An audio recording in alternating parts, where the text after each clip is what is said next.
She almost missed it. She had been standing near the edge of the crowd, close enough to hear, but far enough to disappear, which was exactly where a handmaiden learned to position herself when she served someone powerful. You watched. You remembered. You said nothing. But tonight the crowd was different. Rome had filled the streets the way Rome only did for victories. Torches everywhere, noise bouncing off stone, the smell of sweat and smoke and cedar oil. The people pressed against each other in the dark like they were trying to get warm from something that wasn't fire. And at the center of all of it stood Julius Caesar. He wore his laurel wreath the way other men wore armor, not as decoration, but as intention. His face was lit from below by torchlight, which made it look harder than it probably was. Or maybe exactly as hard as it was. She had not yet learned to tell the difference. The crowd called his name. Not once, not twice, in a rhythm, like a prayer. She had grown up in the palace of Cleopatra, Queen of Egypt. She had watched priests burn incense before stone gods twice the height of a man. She had seen crowds go quiet in reverence, the way crowds go quiet before something they cannot fully name. What she saw in Rome that night looked familiar. It looked like worship. When did Rome stop seeing Caesar as a man and begin fearing he wanted to be a god? She did not have an answer yet. But the question had arrived, and questions like that do not leave on their own. She had served queens before, women who commanded armies, negotiated with emperors, held entire countries together through force of will. She understood power. She had lived inside it long enough to know its smell. She had served queens before, but never a man who believed himself above kings. Her name was Mira. She had come to Rome 3 months earlier, part of the quiet procession that followed Cleopatra across the sea. Not an official delegation, not a military escort, just the small, essential world a queen carries with her when she cannot carry her kingdom. Translators, advisors, women who knew when to hand her a cup of water and when to simply stand near her in silence. Mira was 19. She had never left Egypt before. She had imagined Rome the way people imagine things they have only heard described, larger than real life, more certain of itself, built for permanence. She had pictured it as a city that knew exactly what it was. What she found was more complicated.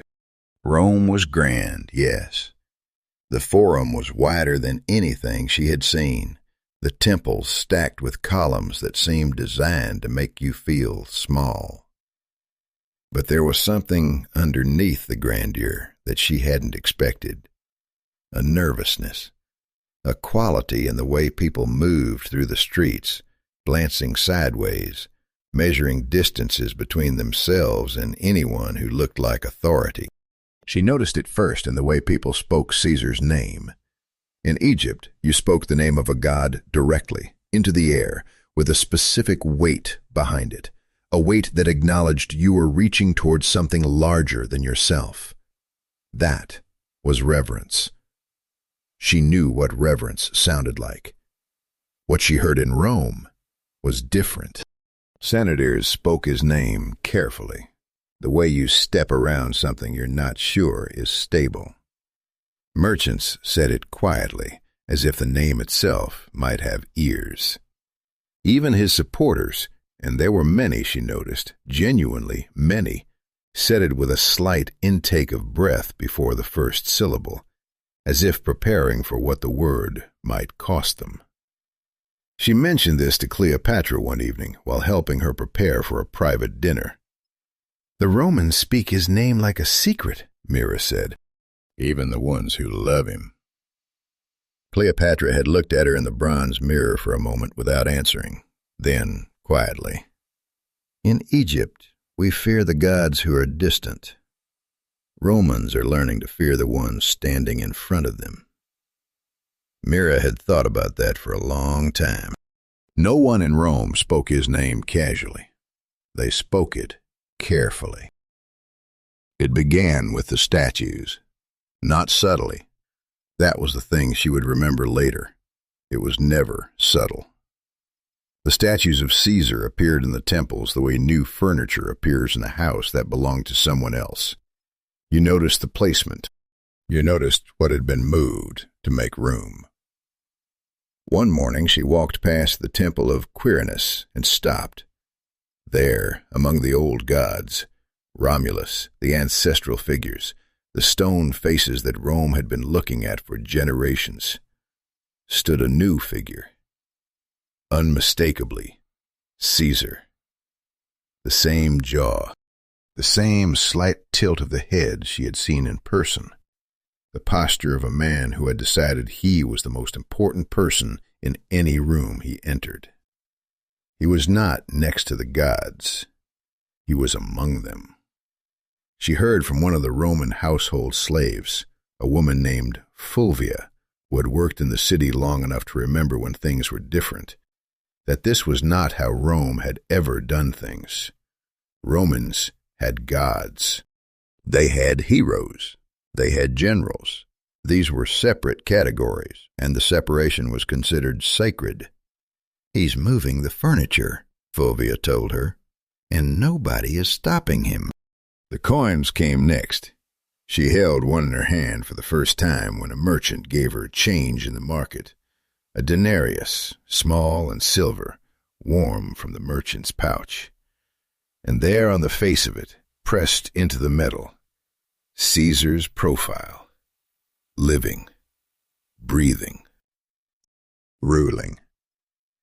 Rome had never put a living man's face on its coins. The faces on coins were gods and the honored dead. She turned it over in her fingers and thought about what it meant to hold a man's face in your palm and use it to buy bread. There were titles, too.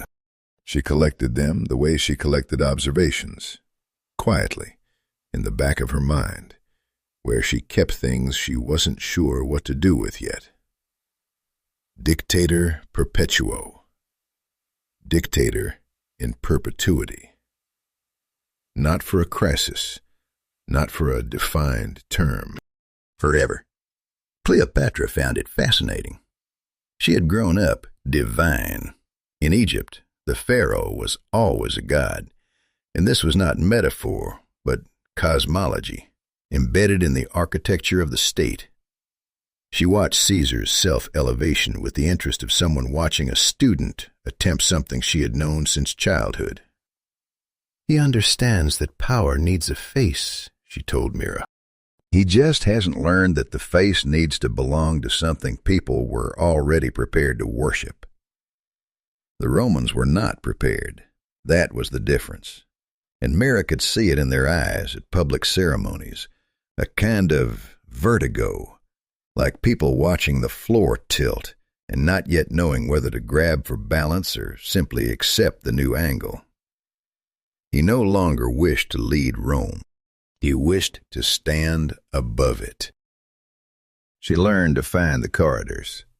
Every palace, every seat of power has them. The passages between rooms where decisions are officially made. The hallways where what will be decided is first tested in whispers. She had found them in Alexandria. She found them in Rome within a week.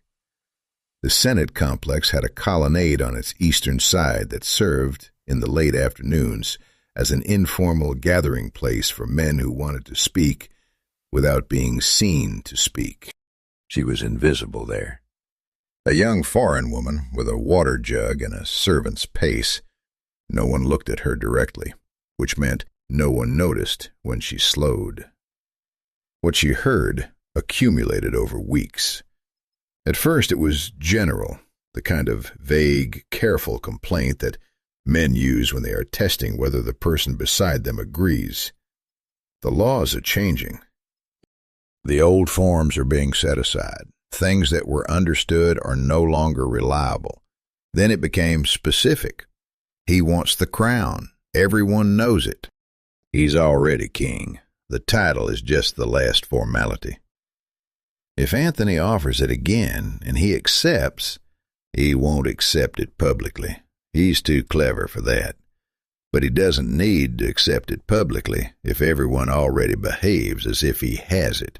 She stood very still near a column, her water jug balanced against her hip, and listened to men who had spent their entire lives inside Roman power try to find words for what they were witnessing.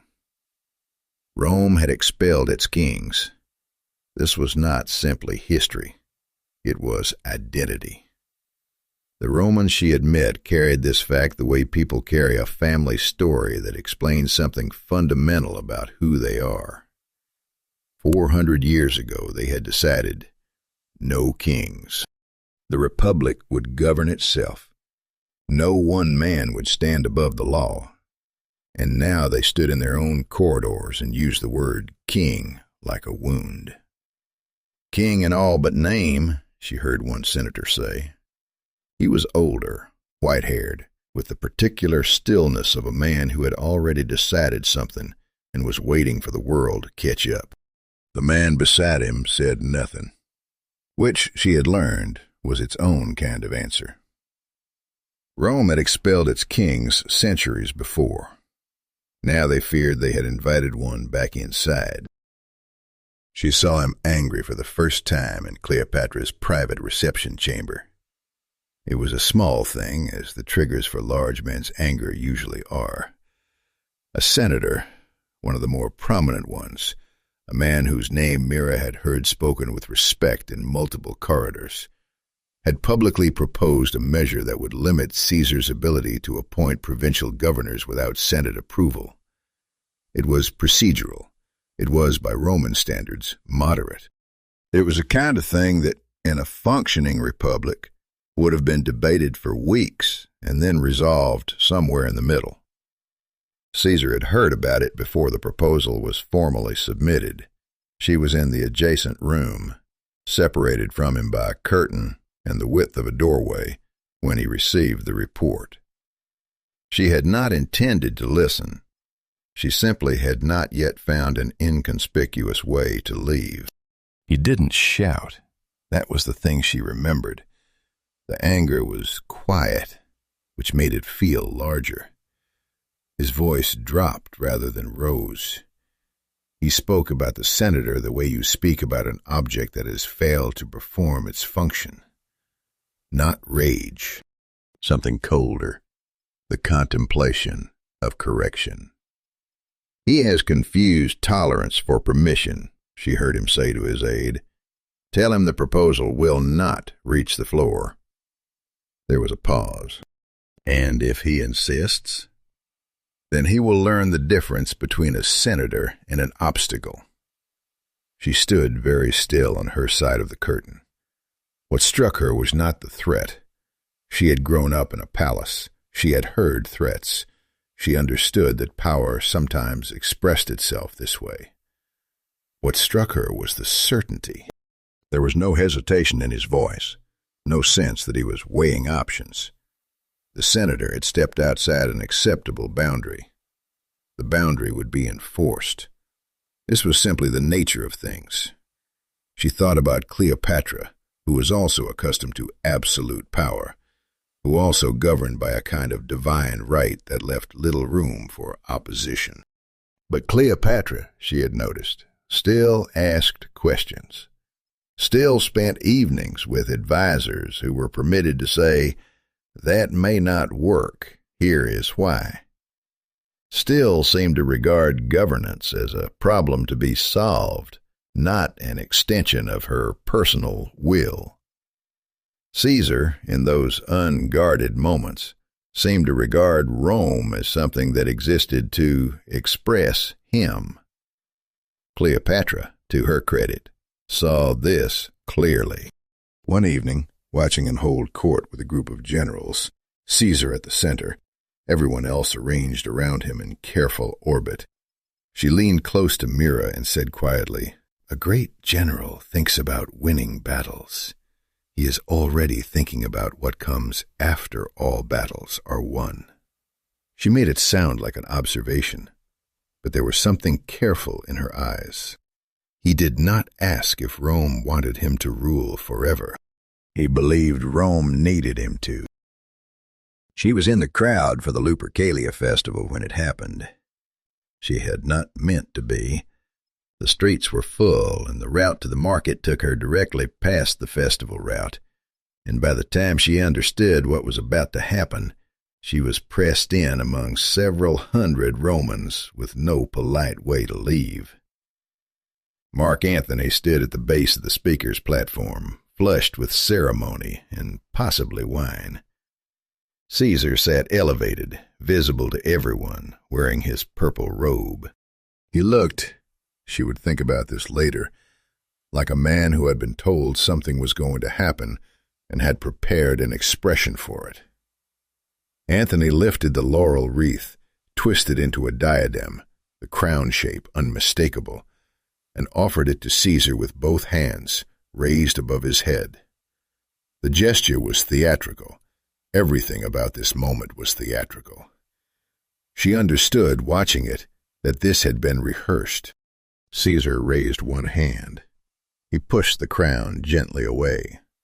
The crowd responded with something between relief and disappointment, a collective exhale that told you more about how frightened they had been than any cheer would have. Antony offered it again. Again, Caesar refused, but slower this time. His hand moved toward the wreath before redirecting, a hesitation that lasted exactly long enough to be noticed. She watched a senator 2 rows ahead of her, a man she recognized from the eastern colonnade, one of the careful whisperers, go absolutely still. Then she saw him turn to the man beside him. No words, just the look people exchange when they have seen something that confirms what they feared. Caesar raised his hands toward the crowd in a gesture of renunciation. The people cheered. The cheering rolled through the streets in a wave, loud and genuine, the sound of people who had been holding their breath and could finally release it. But Mira had seen his face in the moment before the crowd's noise reached him. He was not relieved. He was calculating. She thought about something her mother had told her when she was a child in Alexandria, that the cleverest negotiators never made their first offer their real offer. They made an offer designed to be refused, so that when they made the real offer, it seemed like a concession. He had not refused the crown out of humility. He refused it because Rome was not ready. Yet. After the festival, the corridors changed. It was not a sudden change. Nothing in politics is sudden, she had learned. It only appears sudden to people who weren't paying attention to the slow accumulation that preceded it. But the quality of the whispers shifted. The careful, probing conversation she had been overhearing for months became something tighter, more purposeful. Names appeared more often than they used to. Brutus. She heard it first spoken with a particular weight. Not the weight of a man being discussed, but the weight of a man being considered. Marcus Junius Brutus, who had a lineage that Romans cited the way they cited Scripture, whose ancestor had been one of the men who expelled the last king 4 centuries ago. She understood, hearing the name repeated in those corridors, that the men saying it were not just naming a person. They were invoking an idea. Cassius, she heard, paired with Brutus the way you pair ingredients. 2 things that separately did nothing unusual, but together suggested a direction. She brought what she was hearing to Cleopatra's attention carefully, not as alarm. She did not want to be the kind of person who alarmed unnecessarily, but as information. Something is shifting, she said. The men who were afraid are now meeting. Cleopatra listened without expression. Then she asked a question that Mira had not expected. "Does Caesar know?" "I don't know," Mira answered. "If he knows and does nothing," Cleopatra said, "then he believes they won't act. And if he's wrong about that—" She didn't finish the sentence. Mira had walked back through the corridors that evening, thinking about the distance between a man's certainty and the world's willingness to honor it. Caesar moved through Rome as if his presence was protection enough, as if the mere fact of his being Julius Caesar made certain things impossible. But she had lived long enough, even at 19, to know that invulnerability was always a performance. The men who most believed in their own permanence were often the least prepared for its end. The whispers were no longer speculative. They were logistical. The moment Rome feared his ambition more than his enemies, his fate was sealed. The morning was ordinary. That was the thing she would tell people for the rest of her life, whenever anyone asked her what it had been like. The morning was ordinary. The sky was the same color it always was. The streets smelled the same. There was no sign, no augur, no particular quality in the light that announced, "Today is different." She had accompanied a senior attendant to the area near the theater of Pompeii, where the Senate was meeting that session. Not to enter, that was not permitted, but to wait nearby with materials Cleopatra had asked to be delivered once the session adjourned. She sat on a low wall in a side street with a wrapped bundle on her lap and watched Romans go about the business of a normal day. She heard it before she understood it, a sound that started inside the building. Voices, many at once, the particular register of voices when something has gone wrong. And then the doors opened, and the sound came out with them. Men running. Senators in their togas, which was not a garment designed for running anyway. Some of them had blood on their clothes. Not much. Enough. She stood up from the wall. She didn't move toward the building. She didn't move away from it. She simply stood because she couldn't decide which direction the world had become. A man she didn't recognize grabbed her arm and then let go when he realized she wasn't who he was looking for. His face was the face of a person who has done something they cannot undo and has just arrived at the understanding of what that means. Later, an hour later, 2 hours, she lost track. She would piece together what had happened from fragments. 23 men, the knives appearing from beneath robes. Caesar falling against the base of Pompey's statue. 23 wounds. A body that had once commanded legions, pronounced laws, placed its face on coins, arranged itself among gods. On the ground. She walked back toward Cleopatra's residence through streets that were quiet in the particular way streets go quiet when everyone is inside, deciding what the news means. The bundle was still under her arm. She had forgotten it was there.